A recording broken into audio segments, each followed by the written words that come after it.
today on a call, we have one of the student, Rishabh Raj. He is from BETS.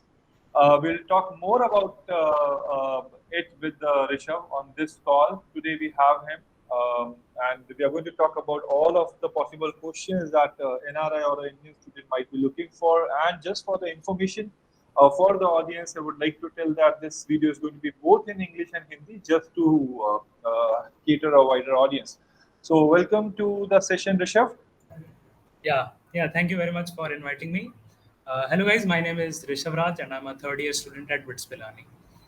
Yeah. So, Rishabh, before we move forward on BITS Pilani experience, I would just like to know how is it going over there? Yeah, it's fine. I'm in my third year. Okay. So, if I talk about it in that way, the 2 years of fun have gone, and now I am going towards my placement and things like that. Now the things are getting serious. Yeah. From being a student to being a professional, now you are transiting to that phase. Yeah. Great. Okay, so Rishabh, some common questions we do get on our website on a daily basis. Generally, जो students होते हैं उनका बहुत frequently एक question होता है कि we also wanted to go to BITS Pilani. Then they get confused because अभी BITS जो है वो और भी है पिलानी के अलावा, right? तो आपने ये जो लॉकडाउन किया था for BITS particularly, what made you choose BITS?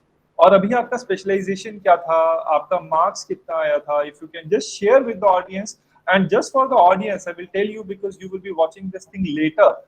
If you can get us at least, like, if we have around like 150 comments, then we will try to have a live session also on this particular thing where we can answer you directly. So type your question in the comment section.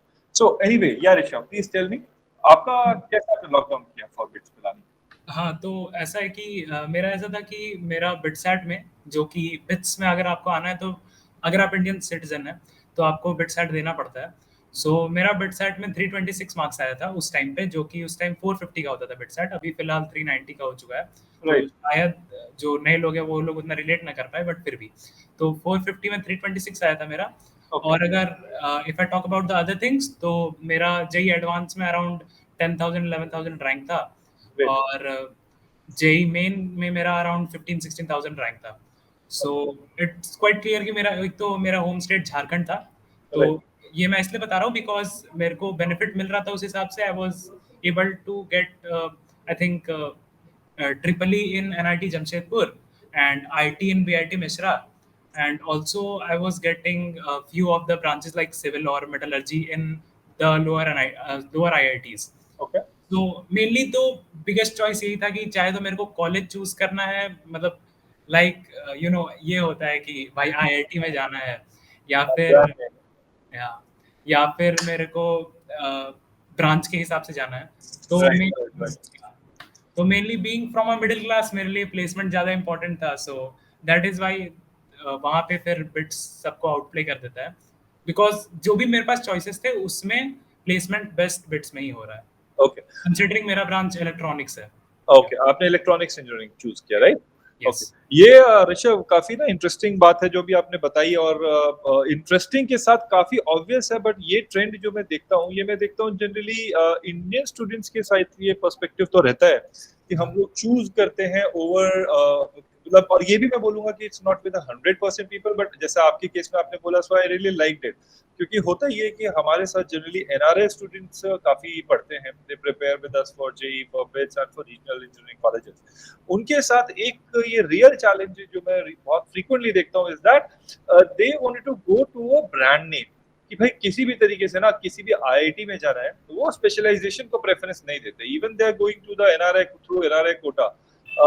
हमेशा ये preference होता है कि हमें NIT में मिल जाए, फिर चाहे अगर हमारा इंटरेस्ट कंप्यूटर साइंस है तो हम उसको कॉम्प्रोमाइज करके will go to mechanical, electrical और any other, but we need the brand name. So I think this is one point where if you guys are watching कि आप लोग कॉलेज ब्रांड नेम एक अलग चीज है, और the thing that you going to pursue for your whole life is your area of interest.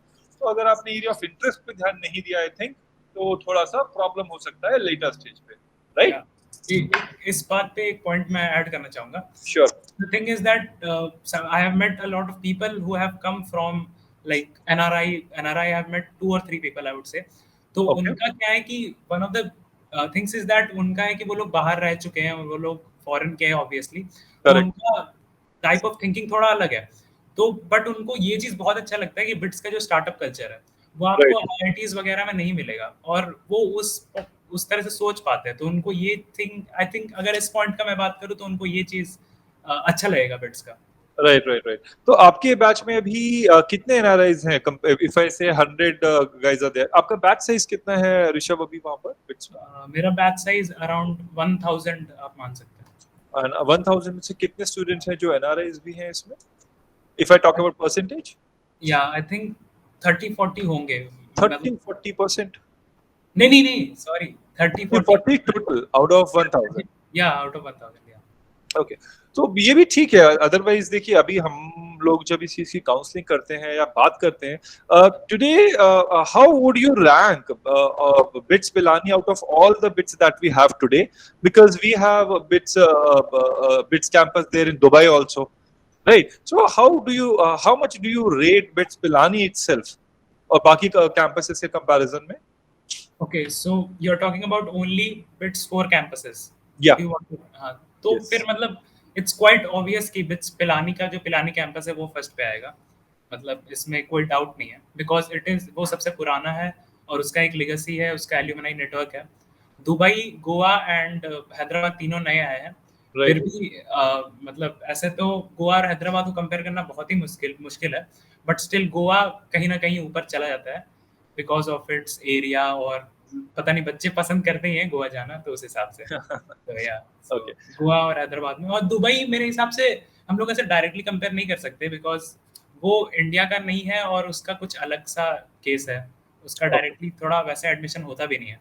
तो और मेरे को उतना आइडिया भी नहीं है पर्सनली, तो ओके। मतलब I don't want to comment on that.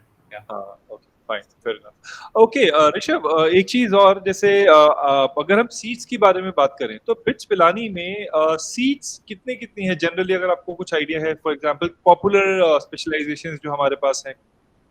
या सो ऐसा है कि ऐसा कोई ऑफिशियल फिगर निकलता नहीं है, बट मोस्टली जो मेरा बैच साइज़ है उस हिसाब से मैं बता सकता हूँ। So mostly around 150 students CS में आते हैं। अगर okay, if I talk about 1000, जिसमें से बहुत सारे 1000 इसलिए भी है कि अगर आप यहाँ पे सिंगल डिग्री और डुअल डिग्री करके होता है, राइट, जो लोग सोच रहे बिट्स में आने का, तो आई गेस उनको पता ही होगा। So around 500 students single degree के होते हैं, अराउंड 500 स्टूडेंट्स डुअल डिग्री के होते हैं। राइट, तो वो जो सिंगल डिग्री के 500 स्टूडेंट्स है उसमें अराउंड 150 सीएस के होते हैं, और 150 और हम लोग मान सकते हैं जो कि ट्रिपल ई, ईएनआई और ईसी आ चुका है अब तो ओके, तीनों ब्रांच मिला के होता है, और बचे हुए जो स्टूडेंट्स हैं वो अलग अलग ब्रांचेस में होते हैं। सो ओके, हाँ, मतलब एग्जैक्ट हम लोग को सीएस और ट्रिपल ई वगैरह का पता है। Okay, okay. तो अभी ऋषभ, काफी चीजें हम लोग ऑलरेडी टेस्ट प्रेप कार्ड के चैनल पे भी डाल चुके हैं, but just to hear out from you, I think it will be better and it will be more convincing to the student because you are already there, sitting in your hostel room there. तो यहाँ पे bits Pilani में admission लेने के लिए बिट्सैट के अलावा भी कोई ऑप्शन है, और is this the only option to get in? Okay, so BITSAT is for Indian citizens obviously, but जो लोग एनआरआईज हैं, ये तो हम लोग जानते ही हैं कि उनके उनके लिए बिटसैट मतलब अगर दे सकते तो आई डोंट नो, बट मोस्टली उनके लिए सैट होता है, जो कि सैट का एग्जाम होता है। And what ever I know, उसका ऐसा है कि फर्स्ट ऑफ ऑल एक एलिजिबिलिटी क्राइटेरिया उसका होता है दैट आपको 1160 मार्क्स से ज़्यादा लाना होता है 1600 में से, which is the first round. तो वो it's just an eligibility round, उसमें आपका ब्रांच वगैरह डिसाइड नहीं होता है। बाकी उसके बाद जो एग्जाम है, जो 2400 मार्क्स का एक एग्जाम होता है, उसमें you have to score well enough, हाँ, लाइक तो जितना ऋषभ, वो। वो जो एग्जाम था ना, हाँ, बेसिकली वो सैट 2 का होता था, ओके, बट सैट 2 जो है वो 20 से 21 में वो खत्म कर दिया गया है कॉलेज बोर्ड ने। So now they have only one examination which is SAT general. तो ओके। अब बस सैट ही रह गया है, सैट सब्जेक्ट खत्म हो गया है जो फिजिक्स केमिस्ट्री मैथमेटिक्स के लिए होता था। So okay, any idea Rishabh की कुछ एनआरआई कोटा का कोई स्पेसिफिक नंबर ऑफ सीट्स तो आई थिंक बिट्स पिलानी में नहीं है, या है आपके हिसाब से? नहीं, ऐसा आई कुछ डोंट नहीं थिंक है, ऐसा right? कुछ। हाँ, ऐसा कुछ भी नहीं है। Okay, so going back Rishabh, जब आपने बिट्स पिलानी के लिए अप्लाई किया था, आपने जेईई मेन भी दिया था उस टाइम पर, राइट? या और अगर आप अपना थोड़ा और एक आध, मुझे लगता है अगर आपने कभी ड्रॉप लिया होता तो ऑब्वियसली आप उस चीज को इजीली आप कर गए होते, बट वो स्ट्रॉन्ग इंट्यूशन क्या था कि आपने फिर भी बोला कि नहीं, I would like to go for BITS, क्योंकि आपका रैंक तो ठीक ही था। अगर आप ऐसा है कि जब से मेरा प्रिपरेशन स्टार्ट हुआ I was not in favour of drop, because हाँ ये पता था कि एक बार जो हो गया सो हो गया, मेरे से फिर से पूरा पढ़ाई नहीं होने वाला है। ये मेरा मेरा क्लियर था। अब जो लोग लेते हैं ड्रॉप, आई रेस्पेक्ट देम, या बट मेरे बस की बात नहीं है, ये मेरे को पहले से पता था। सो तो मेरे को जो भी डिसीजन लेना था उसी टाइम लेना था। और mainly BITS came as a ray of hope, because अचानक से मेरे को अच्छे से उस टाइम पता नहीं था, और फिर अचानक से मेरे को पता चला कि बिट्स नाम का भी एक कॉलेज है जहाँ पे फीस थोड़ी हाई है, या बट ये श्योर है कि यहाँ से प्लेसमेंट बहुत तगड़ा लगेगा, जो कि अभी I am in third year और अब मेरे को अब अच्छे से पता चल भी चुका है, और I am seeing it live कि या ऐसा हो रहा है। सो तो that's quite a like I would से कि बहुत ही जेन्युइन आंसर था आपका। और ये काफी लोगों के साथ ना होता है, बिकॉज उन्हें लगता है कि शायद हम ड्रॉप ले लेंगे। देखिए, अगर आपका एफर्ट आपको लगता है कि आप लगा सकते हैं उतना, and if you are totally unsatisfied with what you have got, then probably आप शायद चांस लेना चाहें, but obviously what you did is the best. As you mentioned the placement part, placement से पहले ऋषभ थोड़ा सा फी फैक्टर के बारे में बात करते हैं, बिकॉज ये एक बहुत बड़ा ना डिसाइडिंग फैक्टर एक हो जाता है। क्योंकि होता ये है कि एडमिशन तो सब लेना चाहते हैं, बट किसी का फाइनेंशियल कंडीशन अलाउ करता है, किसी का नहीं करता है। तो how much one should spare out if we just talk about the educational or the college fees? अभी हम add-ons की बात नहीं कर रहे हैं, because whenever you are there, then of course you have other add-on cap over there. But एक fees क्या है अगर हमें 4 साल का बिट्स इसी से कंप्लीट करना है तो? ऐसा है कि मेरे हिसाब से बिट्स का सबसे बड़ा डिसाइडिंग फैक्टर, ऑब्वियसली जैसा आपने बोला भी, it is the fees. Because हर कोई बोलता है कि हाँ भाई कॉलेज तो अच्छा है, ये अच्छा है, वो अच्छा है, बट लास्ट में आके फिर वो फीस पे अटक जाता है। सो अगेन मेरे साथ भी यही हुआ था, Okay. बिकॉज मेरे टाइम पे वो फीस अराउंड 24 lakhs मेरे को, मतलब अगर हम लोग ऑफिशियल से चले तो that is around 18 to 20 lakhs, but सही से अगर वो कैलकुलेशन होता है तो वो 24 lakhs के आसपास पड़ जाता है 4 साल में, For 4 years. और 4 years। हाँ, मेरे टाइम पे वो था, अभी वो और बढ़ 2 चुका years ago. हाँ, अभी I है। think it's around 35 or 40 maybe. No no no, not that much, Okay. 30 I would say 30 max. 30 है. Okay. सो हाँ, तो 24 lakhs हो जाता है, और फिर which is very difficult for normal middle class type के लिए। सो दैट इज, तो वहाँ पे I think you get to note about two things. First is that education loan होता है वो, Yeah. That is SBI scholar loan, which I am currently taking Okay. Using it right now. So होता क्या है कि जो बड़े बड़े बैंक्स होते हैं वो अलाउ करते हैं प्रीमियर इंस्टीट्यूट्स के लिए, उनको इंटरेस्ट वो घटा देते हैं। लाइक अगर किसी को 9.5 पे मिल रहा है तो मेरे को 6.9 पे मिल रहा है। सो दैट्स द डिफरेंस जो वहाँ पे है। और दूसरा, बिट्स के अंदर भी मेरिट कम नीड करके एक स्कॉलरशिप है, which is if your father's or mother's total combined income is less than 11 lakhs, Okay. तो यहाँ पे आपके पढ़ाई के हिसाब से आपको MCN मिलता है, which Okay. can be 25%, 40%, 80%, तो it Of the depends कि total आप fee. कितना पढ़ते हैं। हाँ, of the total fees, yeah. Okay, so just to ease everything out, कि अगर आप लोगों में से जो भी वीडियो देख रहे हैं, अगर आप लोगों के मदर फादर का combined income, what Rishabh is trying to say, if is less than 11 lakh per annum, तो जो टोटल फीस है उस पे अप्रोक्सीमेटली 20 to 30 के बीच में कोई भी reduction amount you can get, right? Yeah, this is what we are trying to say. yeah. Correct. तो ऋषभ, ये जो अमाउंट है, ये रजिस्ट्रेशन के टाइम पे तो आई थिंक पूरा हमें नहीं देना पड़ता होगा, वी नीड टू पे it by semester Yeah. In the See, 4 years। yeah. At the time of registration आपको फर्स्ट सेमेस्टर का फीस देना होता है, उसके बाद फिर हर सेमेस्टर से पहले आपको उस सेमेस्टर का फीस दे देना होता है। ओके, और ऋषभ, इसमें एडिशनल, इसमें हमारा जो हॉस्टल का कॉस्ट है, अकोमोडेशन एंड ईटिंग वगैरह, एनीथिंग एल्स, ये तो सब इंक्लूड आई थिंक नहीं है? नहीं, जो मैं 24 lakhs बोल रहा हूँ उसमें सब कुछ इंक्लूडेड है। हॉस्टल, जो भी यहाँ पे प्रैक्टिस स्कूल, ऐसे करके कुछ कुछ स्कीम्स हैं, सब कुछ इंक्लूडेड 24 lakhs मेरा ठीक है, मेरा जो 3 इयर्स पहले हम बात कर रहे हैं, राइट? 3 साल पहले की हम बात कर रहे हैं, तो आज के टाइम पे हम मान लेते हैं कि फीस है 30 lakh rupees for 30 example. Okay, 30। तो 30 लाख के ऊपर, क्योंकि काफी पेरेंट्स भी होंगे जो ये वीडियो देखेंगे, तो हाँ, ये जो 30 लाख की हमने बात करी, इस 30 लाख में हम बोल रहे हैं कि हमारा एजुकेशन फी भी कंप्लीट हो गया, हमारा अकोमोडेशन भी हो गया, हमारा हाँ, खाने वाने का भी जो भी है, मतलब रेसिडेंशियल हाँ, में जो जो चीजें होती है वो सब इसमें कवर अप है। Hmm, we don't have to pay anything extra. या is there a compulsion Rishabh कि अगर मैं बिट्स पिलानी जाता हूँ तो मुझे हॉस्टल में ही रहना पड़ेगा और I can take separate accommodation also? So the thing is Goa और हैदराबाद में you can say that there are, मतलब वो तो सिटी का एरिया है, वहां पे आप बाहर रह सकते हैं। But if I talk about Pilani, तो मतलब फर्स्ट ऑफ ऑल तो इस क्वेश्चन का आंसर ये है कि शायद नहीं है, ऐसा कोई ऑप्शन नहीं है, सब कोई हॉस्टल में ही रहता में रहना होगा। है। हर कोई हॉस्टल में ही रहता है। बट अगेन कहने का मतलब ये है कि गोवा और हैदराबाद तो फिर भी आप कह सकते हैं एक सिटी एरिया है, but Pilani is a village area. So campus के बाहर कुछ भी नहीं है, तो आपके पास वो ऑप्शन भी नहीं है कि आप ये सोच भी सके कि हम लोग बाहर रहेंगे। तो Okay, right. So Rishabh, okay, you have told us about the fees thing. Now Rishabh, एक चीज मैं समझना चाहता हूँ, मतलब मेरे अंडरस्टैंडिंग के पॉइंट ऑफ व्यू से, बिकॉज वी काउंसिल स्टूडेंट्स है ना, हम लोग प्रिपरेशन भी कराते हैं इन एग्जाम्स की, तो मैं एक अपने अंडरस्टैंडिंग के हिसाब से समझना चाहता हूँ, because you have practically done that. अगर मैं आप फर्स्ट ऑफ ऑल, पहला क्वेश्चन मेरा ये है कि क्या आपको लगता है कि अगर मुझे बिट्स पिलानी आना है तो क्या स्टूडेंट को अमाउंट ऑफ टाइम जो है, जो प्रिपरेशन है, बिकॉज बिट्स एट तो पेपर उसको देना ही है और एक उसको जेई भी देना है, क्योंकि जेई तो हर इंजीनियरिंग वाले स्टूडेंट को बाय डिफॉल्ट देना ही देना है, राइट? बिट्स एट पे वो सेकंड स्टेज में आ जाता है।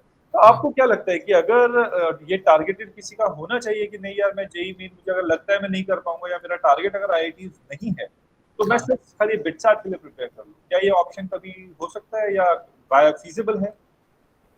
ओके, सो मतलब जेई व्हाटएवर, और हम सिर्फ बिट्स एट की प्रिपरेशन? या 2 years I have spent in bits. मैंने बहुत लोग से बात की है, ऑब्वियसली बात करते करते अपने आप आ ही जाता है ये कैसा तुम्हारा प्रिपरेशन का स्टाइल है एंड ऑल, ये सब हो जाता है। So whatever I know, 90% students did not prepare for BITSAT. हर कोई जेई के लिए प्रिपेयर करता है, मतलब कंसिडरिंग मी आल्सो। मेरा टारगेट आईआईटीज था, मेरा टारगेट एनआईटी था। I didn't know about BITS also.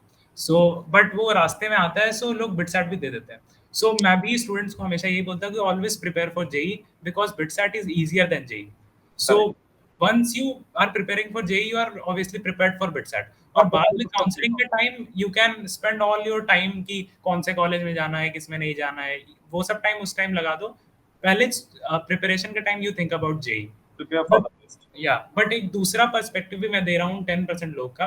कुछ लोग ऐसे भी थे जिनका 11th पूरा ही वेस्ट हो चुका था और उनको अब कुछ नहीं समझ में आ रहा था कि आगे क्या होने वाला है। बट उन्होंने ये बताया कि 12th में जाके उन्होंने सोचा कि यार बिटसेट थोड़ा आसान है और मैंने अपना पूरा 11th वेस्ट कर दिया है, तो I will only prepare for BITSAT, which is I think a bit risky but also brave also, because उन्होंने वो रिस्क लिया और वो आज बिट्स में है। हाँ, देखिए ये तो उस टाइम का उनका थॉट प्रोसेस में भी रहा होगा, विच आई वोंट डिनाई, कि अगर आपको अपने फैक्ट्स क्लियर हैं, हाँ, अगर आपको अपने फैक्ट्स क्लियर है, if you have your ground clear, तो ये डिसीजन लेना it's a good and viable option कि then at least you will land somewhere या if you have wasted your 11th, है ना? क्योंकि या जनरली होता क्या है ना कि, और ये एक चीज आपकी साथ भी मैं भी पूछना चाहता था कि जनरली होता क्या है ना ऋषभ, बहुत सारे पेरेंट्स हैं और स्टूडेंट्स हैं, वो कंफ्यूज रहते हैं अप टू अंटिल जो बच्चा है ना वो क्लास 11th या 12th में नहीं आ जाता है। हाँ हमारे साथ हम मिडिल ईस्ट बहुत ज्यादा ट्रैवल करते हैं, साउथ ईस्ट एशिया ट्रैवल करते हैं,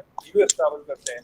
90% जो पेरेंट्स आएंगे कोचिंग के बारे में बात करने के बारे में, प्रिपरेशन के बारे में बात करने के लिए, वो आएंगे 11th एंड में या मान लीजिए 12th के मिड में। जैसे फॉर एग्जांपल अभी सितंबर चल रहा है, even as of today the enrollments are going on at TestprepKart, even when it's September. So how risky do you find it is normal? Do you think कि ये जो स्टूडेंट्स हैं इनको इतना वेट करना चाहिए अपनी प्रिपरेशन के लिए? क्योंकि मेरे हिसाब से अगर आप ऑलरेडी सितंबर में हैं और ये 12th है तो ऑब्वियसली आपका बोर्ड्स भी होगा, तो हाँ you will be then bifurcated कि भाई मुझे बोर्ड भी प्रिपेयर करना है और जेई के लिए तो अभी तक मैंने डिसाइड ही नहीं किया है। तो क्या ये अमाउंट ऑफ टाइम, क्योंकि अभी फिर जेई का अटेम्प्ट आ जाएगा जनवरी में, तो आपको लगता है कि ये 4-5 महीने सफिशिएंट होते हैं किसी के लिए भी to start for JEE? Okay, so I don't know about others, मेरा पर्सनल ओपिनियन है कि आप अपना बताइए, हाँ बाकी लोग आइडिया ले लेंगे। दिस इज वेरी रिस्की और ये बिल्कुल ही गलत है जो भी लोग ऐसा सोच रहे हैं कि हम 4 महीने में हम आईआईटी पहुंच जाएंगे। और अगर आप कोई ऐसा यूट्यूब वीडियो देख के यहाँ ये सोच रहे हैं कि नहीं भाई 4 महीने में तो आईआईटी हो जाता है, तो ये बहुत ही गलत है। You need 2 years of preparation. नहीं है 2 years ऑफ प्रिपरेशन तो कम से कम 1 year of dedicated preparation.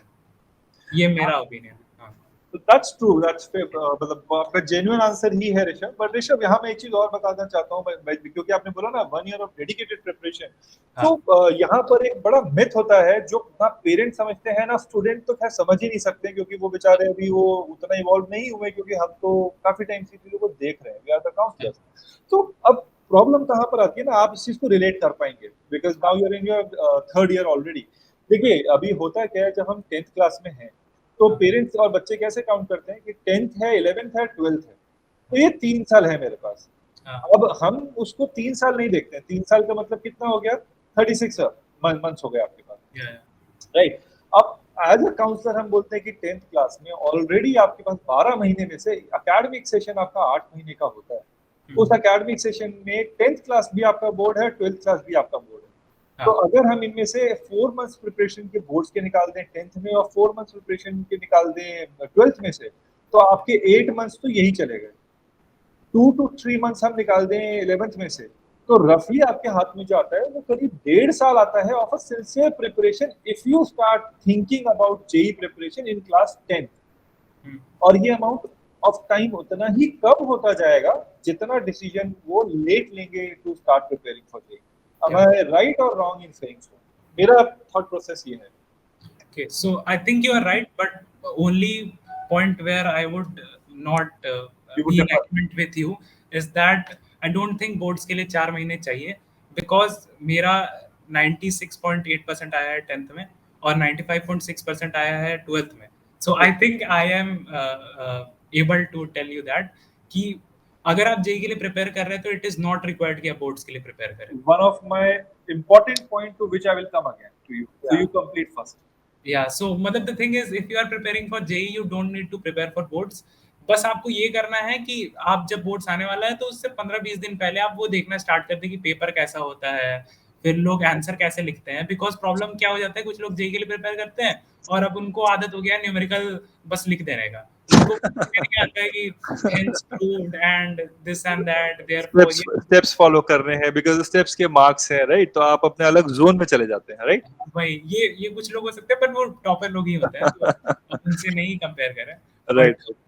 Mostly जो लोग, हम ये नहीं बोल रहे कि आप जेई में फोड़ ही दो तो ही आप, मतलब नॉर्मल भी अगर आप जेई के लिए प्रिपेयर कर रहे हो तो भी आप बोर्ड के लिए सही चलते हैं। 90% अब तो ले आते हैं, मतलब मेरा जो स्कूल स्कूल का भी experience. Right right right. So जो मैंने आपको बोला Rishabh, you have absolutely nailed that point. ये वाला पॉइंट ना बहुत ज्यादा इंपॉर्टेंट और बहुत क्रूशियल है, और ये ना हमारे लिए एक चैलेंज होता है। जनरली होता क्या है कि मैं हूँ और भी बाकी सीनियर काउंसलर्स है, व्हेन वी ट्रैवल, है ना, तो वहाँ अब्रॉड में क्या होता है, जैसे मिडिल ईस्ट की अगर मैं बात करूँ आपसे, तो 100% जो स्टूडेंट्स आएंगे, फॉर एग्जाम्पल कोई 11th क्लास में बच्चा है, उसके पेरेंट्स आए along with students, so parents आके बोलेंगे भाई we would like to enroll and we are going ahead. ठीक है, हमने बोलते हैं भाई good enough, we are going ahead. But then they say कि यार प्रॉब्लम पता है क्या है, वो पेरेंट्स हमें बोलते हैं कि जो बच्चा है वो शाम को ना 7 से 8 अटेंड नहीं कर पाएगा क्लास, या 8 से 9 नहीं कर पाएगा, या 9 से 10 नहीं कर पाएगा, क्योंकि उसकी सीबीएसई क्लासेस हैं, मतलब बोर्ड्स की क्लासेस हैं या स्कूल क्लासेस हैं। सो पेरेंट्स के बीच में क्या है ना, और इसमें गलती पेरेंट्स की नहीं है, it's a community driven activity. होता क्या है कि क्योंकि एक बच्चा वो चीज फॉलो कर रहा है और बाकी भी उसी चीज को फॉलो करते हैं, तो हमारा स्ट्रेस भी पेरेंट्स को यही समझाने में जाता है कि sir ultimately what syllabus you are following for JEE. अगर आप जेई मेन की प्रिपरेशन कर रहे हैं और अगर आपने जेई मेन की प्रिपरेशन कर ली, तो आपको क्यों लगता है कि सीबीएसई की प्रिपरेशन नहीं हो पाएगी? अब सीबीएसई के जो मार्क्स होते हैं उसके बेसिस पे हम कभी भी जेई को कॉम्प्रोमाइज थोड़ी कर सकते हैं। सो ये साइकोलॉजी जो है, अभी मैं ये पॉइंट रीइटरेट इसलिए कर रहा हूँ और आपको इसलिए बता रहा हूँ बिकॉज अल्टीमेटली कुछ पेरेंट्स होंगे जो ये चीज को समझेंगे और उनके दिमाग में भी यही चीज होगा कि मेरा बच्चा 2 घंटे 3 घंटे सीबीएसई प्रिपरेशन के लिए लगा रहा है, 1 घंटा वो गिटार क्लास में जा रहा है या हॉबी क्लास के लिए जा रहा है, तो for them because they are NRIs now, तो उनका ये एक लाइफस्टाइल हो गया है, and to bring them out of this is really very difficult. और टू मेक देम अंडरस्टैंड कि सीबीएसई से ज्यादा इंपॉर्टेंट ना जेई का है प्रिपरेशन, अगर आप उसको प्रिपेयर कर लेंगे तो ये जो आखिरी में जाके 11th एंड 12th में जाके जो एंग्जाइटी होती है कि यार अभी प्रिपरेशन नहीं हुआ है, नहीं हुआ है, नहीं हुआ है, उससे हम बच सकते हैं। Okay, so here I would like to add a point कि ऐसा हुआ था कि मेरे father is a school teacher, okay, okay, so वो तो बिल्कुल ही सीबीएसई के लिए बहुत ज्यादा इंक्लाइंड थे कि उनको तुमको ओके। तो स्कूल में नंबर लाना ही है, बट मैं हमेशा उनको बताता था कि भाई क्या करूंगा मैं नंबर लाके, अगर हुआ ही नहीं एडमिशन 75% तो। 75% इज द एलिजिबिलिटी क्राइटेरिया, मेरे 80% भी करेक्ट, आ गया तो क्या हो गया। करेक्ट। बट उनका था कि नहीं भाई तुमको स्कूल में नंबर लाना ही है, so I only use to attend school because of him, because मेरे को पता था कि अगर मैं स्कूल नहीं गया तो फिर वो प्रॉब्लम होगा, बट मैं उसके अलावा कुछ भी नहीं करता था स्कूल के लिए। राइट। सो आई वुड से अगर कुछ ऐसे क्लासेस चल रही है तो उस पर चले जाओ, क्योंकि आई डोंट नो अगर टाइम क्लासेस हो रही है तो प्रॉब्लम है, बट अगर स्कूल का टाइम क्लास ना हो, सो ऐसा कुछ मैनेज करने का कोशिश, आई डोंट नो एनआरआईज का कैसा होता है, बट स्कूल ये टाइम का इश्यू नहीं होता है, इट्स जस्ट द ट्यूशंस। वो ट्यूशन इज ट्यूशंस नॉट है। Required for school that. अब यही मैं बोल रहा हूँ कि ट्यूशन का प्रॉब्लम होता है जबरदस्त दिल से कि भाई शाम को 5 से 6 ट्यूशन है, 6 to 7 सीबीएसई ट्यूशन है and they will compromise JEE classes over CBSE classes. तो ये एक बड़ा मिथ है ना, जो दिस मैं इज रॉन्ग। जो मैं उन लोगों को क्लैरिफाई करता हूँ। Some of them would be able to understand, some would resist, क्योंकि बच्चे भी इतनी इजीली अपने जो कंफर्ट जोन है उससे बाहर नहीं आ पाते हैं। उनमें उनकी भी गलती नहीं है, but we as a counsellor we try to tell it to them. Yeah so I would से कि बच्चों को अपने आप पे बिलीव होना चाहिए कि हाँ वो कर सकते हैं, दिस इज द थिंग। अगर तुम्ही को लग रहा है कि नहीं भाई मेरे से तो बोर्ड ही निकल जाए वही बहुत है, तो आई think you should change this mentality. तुमको अपने आप पे बिलीव होना चाहिए, नहीं भाई मेरे से जेई निकल सकता है, तब जाके तुमको लगेगा नहीं यार I don't need to prepare for boards. Right, right, right. So ये तो थोड़ी सी काउंसलिंग की तरफ चले गए हम Rishabh. Coming back to the BITS, Pilani. Rishabh, इसमें स्कोर का कुछ कट ऑफ वगैरह, जैसे अभी जेई में तो हमारा काउंसलिंग होता है, जौसा काउंसलिंग ऑर्गेनाइज करता है, रैंकिंग्स डिक्लेयर होती हैं, उनके बेसिस पे काउंसलिंग होती है, और काउंसलिंग में आपकी रैंक के अकॉर्डिंगली आपको कॉलेज और स्ट्रीम मिलता है, राइट। बिट्स में कैसे होता है? अगर हमने बिट्स स्टार्ट दिया, पहली बात तो मैं पूछूंगा कि बिट्स में पिलानी में एडमिशन लेने के लिए जेई मेन का स्कोर है वो भी आई थिंक वैलिड होगा या नहीं होगा? नहीं उसका कोई मतलब नहीं है, जेई इसका मेन का कोई अपना फायदा नहीं है। हाँ सेंट्रलाइज्ड बिट सेट है बस तो उसके। ये क्लियर हो गया कि अगर आपको बिट्स में जाना है तो हाँ आपको बिट्स देना पड़ेगा। हाँ बिट सेट देना पड़ेगा, और कोई एग्जाम का कोई मतलब नहीं है यहाँ पे, मतलब अनलेस सैट का बात नहीं कर रहे हैं, उसके अलावा किसी और का कोई मतलब नहीं है। तो बिट्सैट तो हमें लिखना है। अब हाँ हमने बिट्सैट लिख दिया, तो अब इसका प्रोसीजर क्या है एडमिशन लेने का? क्या मेरा काउंसलिंग होगा, या कब मुझे बुलाया जाएगा एडमिशन के लिए? मुझे रैंक पता चलेगी या मुझे कट ऑफ पता चलेगा? क्या पता चलेगा मुझे जब ओके, आपने बिट्सैट दे दिया तो? आई थिंक बिटसेट का काउंसलिंग प्रोसेस बहुत ही सिंपल है। सबसे पहले तो जब आप एग्जाम देते हैं तो जैसे ही एग्जाम खत्म होता है आपको स्क्रीन पे स्कोर आ जाता है, तो और दैट वेरी मोमेंट। या दैट वेरी मोमेंट जैसे ही आप वो खत्म करते हैं, अब उस स्कोर का क्या मतलब है उस समय उसका कुछ फायदा नहीं है, बट उसका आपका मेल भी आ जाता है स्कोर स्कोर का। तो जिस तरह जे एडवांस में रैंक है बिटसेट में वो स्कोर है। तो ओके, अगर आप सिंपल है, फिर जोसा जैसा ही प्रोसेस होता है, राउंड्स लगातार होते रहते हैं। जैसे अभी आज के डेट पे कल मतलब आई थिंक 12th को ही राउंड वन का रिजल्ट आया है बिटसेट 2022 का। सो अभी वो प्रोसेस चल रहा है फिलहाल। तो ऐसा ओके, होगा कि राउंड वन का रिजल्ट आएगा, लोग अपने प्रेफरेंसेस भरते हैं पहले तो, कि मेरे को ये ब्रांच ऊपर में चाहिए, इसके ऊपर ये चाहिए, और फिर वो आपके स्कोर के हिसाब से वो आपको एलोकेट हो जाता है। ओके, और फिर वही चलते रहता है, round one, round two, round three, फिर ओके, कुछ लोग छोड़ते हैं कुछ लोग लेते हैं, तो उस हिसाब से फाइनल डिसाइड होता है। Okay, okay. तो उनका खुद का काउंसलिंग प्रोसेस है, राइट? और इमीडिएटली आपको आपका स्कोर भी मिल जाएगा, आपको आपके मार्क्स भी मिल जाएंगे, और बेस्ड ऑन द मार्क्स फिर वो हमें कॉल करेंगे, from this mark to this mark you will या be called in round one, then round two, round three. हाँ तो जनरली राउंड कितने होते हैं? थर्ड राउंड के बाद कोई एडिशनल राउंड भी होता है, या ज्यादातर मुझे लगता है कि सीट्स तो वेकेंट नहीं जाती होंगी बिट्स पिलाने में? नहीं, सीट्स कभी वैकेंट नहीं जाती हैं, अब उसके लिए वो लोग किसी भी राउंड तक जा सकते हैं। ऐसा हम लोग को पिछले बार पता चला था, बिकॉज ठीक है। बहुत ही अजीब था पिछला प्रोसेस। मतलब बिट्स भी ऐसा बोल चुका है कि you should not think about 2021 when thinking about BITSAT, because वो बहुत ही एक्सेप्शनल ईयर था। 12 राउंड्स हुए थे और दो स्पॉट 12 राउंड, काउंसलिंग के राउंड्स? 12 या 12 राउंड्स हुए थे, और दो स्पॉट राउंड्स भी हुए थे। ओके, तो टोटल आप 14 राउंड्स मान सकते हैं, बट आज तक बिट्स की हिस्ट्री में 6 से ज़्यादा राउंड नहीं हुए थे। तो वी डोंट एक्सपेक्ट कि इस बार भी 6 से ज़्यादा होगा। मतलब by default you can think that 6 is कुछ भी just because maybe of this covid situation, I think वो एक्सटेंड हुआ होगा, या कुछ एडमिशंस का पॉसिबल होगा, but I think as a regular student you should not expect कि मोर बहुत ज्यादा राउंड होने वाले हैं और मुझे एडमिशन मिल ही जाएगा। या more than 6 you can not expect. Right. So, few other questions, Rishabh, just to help others. Bits Pilani में अगर हम बोलें तो स्पेशलाइजेशन के पॉइंट ऑफ व्यू से बेस्ट कौन सा स्पेशलाइजेशन है जिसको आपको लगता है कि बिट्स में मुझे अगर आना है तो मेरे को ये स्पेशलाइजेशन करना चाहिए, या उन लोगों को आना चाहिए जिनका वो स्पेशलाइजेशन इंटरेस्ट एरिया हो? सो आजकल तो मतलब बहुत ही क्लियर है, ये क्वेश्चन का बाय डिफॉल्ट आंसर होता है कंप्यूटर साइंस ही है। जो आप किसी भी प्रीमियर कॉलेज में जाते हैं तो आप उसी को टारगेट करते हैं। बिट्स का भी जो सीएस है वो टॉप आईआईटीज के कंपैरिजन का है और वो बहुत ही ऊपर चल रहा है। जैसे कि अभी मतलब एक एग्जांपल हम दे सकते हैं, एक कंपनी है टावर रिसर्च करके, वो एक क्वांट क्वांट की कंपनी है और बहुत बड़ी कंपनी है वो। तो वो सिर्फ 4 आईआईटीज में जाती थी, बट इस बार वो बिट्स भी आई है और ओके, सिर्फ सीएस के लिए आई है। तो फिर आप समझ सकते हैं कि उसका यहाँ की सीएस का क्या वैल्यू है। Okay, okay, right. और ये जितना भी प्लेसमेंट के बारे में आपने काफी बताया अभी तक, तो प्लेसमेंट में कुछ ऐसा होता है कि 100% प्लेसमेंट बच्चों का हो ही जाता है, या कुछ रिजर्व भी कर लेते हैं कि उन्हें प्लेसमेंट नहीं लेना है कॉलेज के थ्रू? सो ऐसा होता है कि आपके साथ क्या रहा? जो भी बच्चे प्लेसमेंट में बैठते हैं उनका तो प्लेसमेंट होना ही है, वो कंफर्म है। ओके। हाँ, बट अब फिर कुछ लोग का अलग होता है, कुछ मास्टर्स करने जाते हैं, कुछ लोग यूपीएससी की तैयारी करते हैं, कुछ लोग एमबीए की तैयारी करते हैं। सो वी तो don't take. Basically they willful deny कि भाई मुझे नहीं लेना है, या अगर वो बैठेंगे तो मिल ही जाएगा। हाँ। ओके, सो आपका अभी तक एक्सपेक्टेशन क्या रहा, मतलब जो आपने सीनियर्स के साथ भी देखा होगा, what's the average package that they would offer for CS students? या so the thing is that होता क्या है कि हम लोग जब कॉलेज में नहीं आते हैं उससे पहले we directly look into average package और फिर हम लोग एक इन्फरेंस बना लेते हैं कितना तो मिलेगा ही। कितना मिलेगा? बट हाँ, बट कॉलेज में आके what I have understood is that बहुत सारे रूल्स होते हैं। पहले तो कुछ लोग सॉफ्टवेयर में जाते हैं, कुछ लोग फाइनेंस के साइड जाते हैं, कुछ लोग अपना ही कोर को फॉलो करते हैं। जैसे अगर मैं इलेक्ट्रॉनिक्स का हूँ तो I will go into electronics. So उस हिसाब से मैं जल्दी से थोड़ा बता देता हूँ, उतना डीप जाने की जरूरत नहीं है। बट मोस्टली अगर आप आईटी में हैं तो अराउंड 20 lakhs का एवरेज पैकेज मिल जाता है आपको बिट्स में।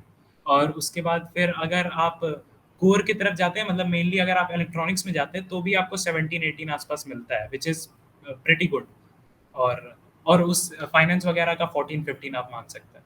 ओके, अभी तक हाईएस्ट पैकेज लास्ट ईयर क्या गया आपको अगर आइडिया हो तो? लास्ट ईयर का ऐसा था कि आई थिंक थोड़ा कम था, मतलब 50 lakhs आई थिंक जो था वो हाईएस्ट पैकेज था। 50 लाख हाईएस्ट गया था। हाँ। I think it's fair enough, students को काफी इंफॉर्मेशन इन चीजों से मिल ही गई होगी Rishabh. Apart from engineering, Rishabh, any other courses that they are offering at BITS Pilani for any other stream apart from engineering? Yeah so एक तो बीटेक और एमटेक है ही जो कि इसका मेन है जिसके लिए लोग जानते हैं। बाकी यहाँ पे पीएचडी होता है और एमबीए भी होता है। ओके, तो इनके लिए भी उन्हें बिट्सैट ही देना पड़ेगा?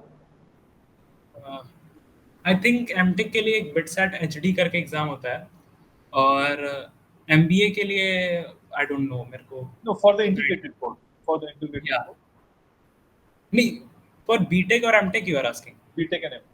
हाँ, बीटेक के लिए बिटसैट और एमटेक के लिए बिटसैट एचडी करके एक होता है कुछ, तो वो देना होता है। और बाकी पर एमटेक का थोड़ा अलग सा है, उसमें गेट से भी एडमिशन मिलता है। Okay, Rishabh, I think I've asked you sufficient questions just from an overview point of view. Is there anything specific that you would like to convey to the students who would like to come to BITS Pilani? Any specific suggestion that you would like to make, or any comment for their preparation? Yeah, one thing I missed one point that I would say first and then I'll give a suggestion. So one point which I missed was that when I was talking about fees, I told that the total fees is around 30 lakhs, but it is only for Indian students. If you are talking about non-SARC students, Yeah. then they would have to pay almost double because unka per semester the fees is around I think 6 lakhs. Yeah, 6.5 lakhs per semester. Per semester. Okay. Yeah. Maybe, but I've also talked to some students. They don't say that it is too much of an amount. Maybe because I'm an Indian, so मेरे को उतना लग रहा है. बाकी NRIs, I don't think उनको उतना, they don't mind a lot.